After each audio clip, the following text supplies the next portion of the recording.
Wakazi wa eneo la Kibarani, eneo bunge la Jomvu, kaunti ya Mombasa, wametakiwa kushirikiana kwa karibu na idara ya upangaji mji katika shughuli ya usajili wa ardhi na upangaji wa nyumba katika eneo hilo. Akizungumza wakati wa kuchukua maoni kuhusu upimaji wa ardhi ya Kibarani, mhandisi wa upangaji miji maarufu physical planner wa kaunti ya Mombasa, Dan Manyala, amesema watashirikiana kwa karibu na kamati ya ardhi eneo hilo ili kuepuka mizozo. Wakazi hao kwa kauli moja wamekubali kuanzishwa kwa shughuli ya upimaji na upangaji wa eneo la Kibarani. Usigombane kama ni mambo ambayo pengine kwa mfano inaweza kuwa ni mambo ya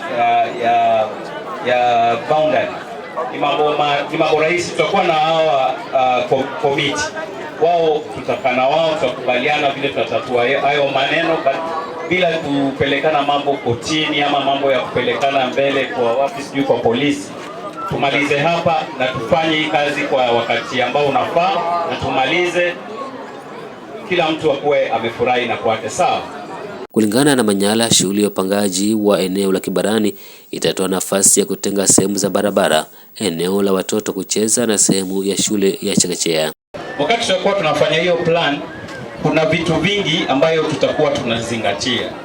Lazima tupeane mabarabara, lazima tutapatiana maeneo ambayo watoto watacheza, lazima tutakuwa na maeneo ambayo zinaitwa ECDs ama nursery schools vile mnajua.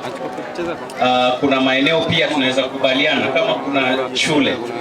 Mheshimiwa, kuna wakati umenileta hapa nipange shule primary school hapa.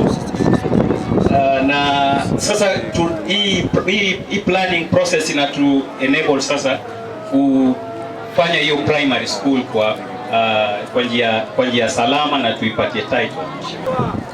Limtoa mbio sana huyu, nikitaka registration na ile shule, na alinipa ripoti nzuri sana. Mpigeni makofi sana, ndio sababu shule ikafanyiwa registration.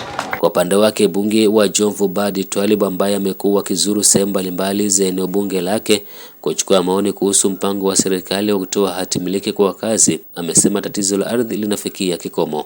Wakati huo, Badi amesema ofisi yake imetenga fedha za ujenzi wa jumba la walimu na rampu ya walemavu katika shule ya Kibarani hivi karibuni.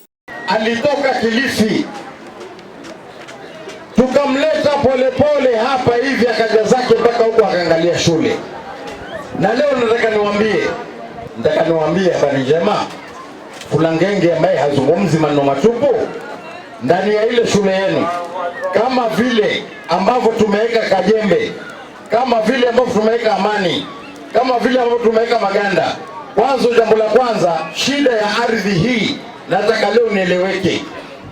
Kwa vile kulikuwa na shida ya ardhi, watu wengi tuliofia wata-encroach katika sehemu ya shule, na waki-encroach sehemu ya shule, hakuna urithi itakuwa tumewaachia watoto wetu. Kwa hivyo mimi ikanibidi niweke ukuta kwenye ile shule. Ukuta huko na hakuna. Nipigie makofi yetu ya mheshimiwa. Na hapa Kibarani ninavyoipenda, mwezi ujao nimeweka pesa kama vile shule nyingine hapa, na wajengea administration block na ramp ya disability ndani ya Kibarani pale hivi. Ni kitu ambacho Ali Vincent, Benvin TV.